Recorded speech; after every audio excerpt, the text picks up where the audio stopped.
Now let's move on to the origins of COVID-19. This is a topic that you have cared and spoken about passionately for the past 3 years.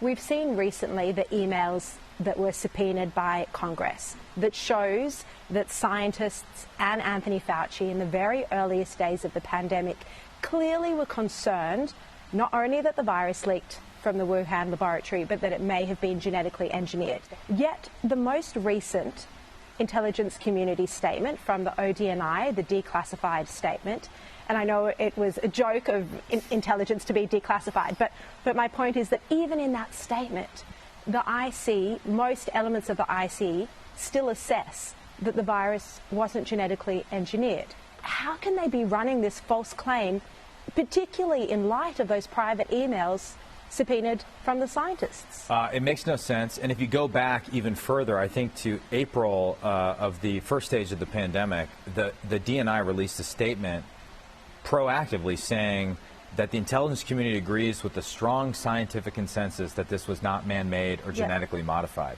That was crazy. I mean, and we still haven't gotten the assessment that we've demanded on the intelligence community from the DNI. Granted, this was in the previous administration, but the documents presumably still exist, as to what that was based on. So what we saw during the pandemic was, I think, an underlying the intelligence community's lack of transparency is the complete politicization of the scientific establishment, right? Because I suspect that the DNI was relying on the same ethically compromised scientists that many in the media were relying upon. And foremost among them is Anthony Fauci. And I think 10 years from now, we're going to look back on this whole thing, and the name Fauci will be associated with the perversion of science, the politicization of public health. I mean, those emails reveal that the scientists that were talking to Fauci had concerns about the Wuhan Institute of Virology, the potential role of gain-of-function research in this, and then they did everything possible to pour cold water on the lab leak hypothesis, and I believe in an effort to cover themselves, their own reputation, because of course Anthony Fauci was the godfather of gain-of-function research. And were it not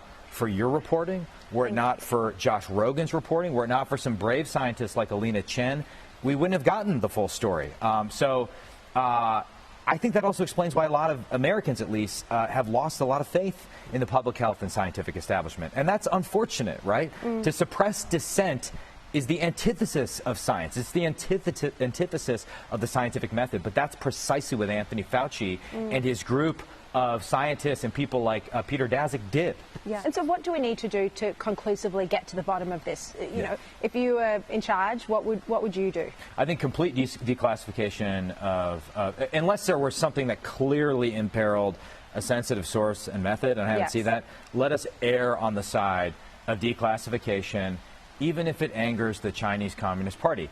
I think we should be willing to impose sanctions on Chinese entities, scientific and otherwise, until they are more transparent about the origins of the virus. I think the obvious thing we should do is prohibit any taxpayer dollars for the funding of gain-of-function research, because if this has taught us anything, it's that there are severe risks to doing experiments with naturally occurring coronavirus to make them more chimeric and more pathogenic. But ultimately, I do think it's the executive branch purview to be more forward-leaning in terms of demanding answers from the CCP, as well as declassifying everything that we have. And then perhaps there's a fourth effort that we can take to engage the scientists that want to rehabilitate the reputation of public health surrounding the pandemic to actually have an open and honest debate about the origins of COVID based on what we know now. And there are a lot of international scientists who are deeply committed to this and to this question as well. Look, at the moment it does look like Trump is clearly ahead in among Republican voters,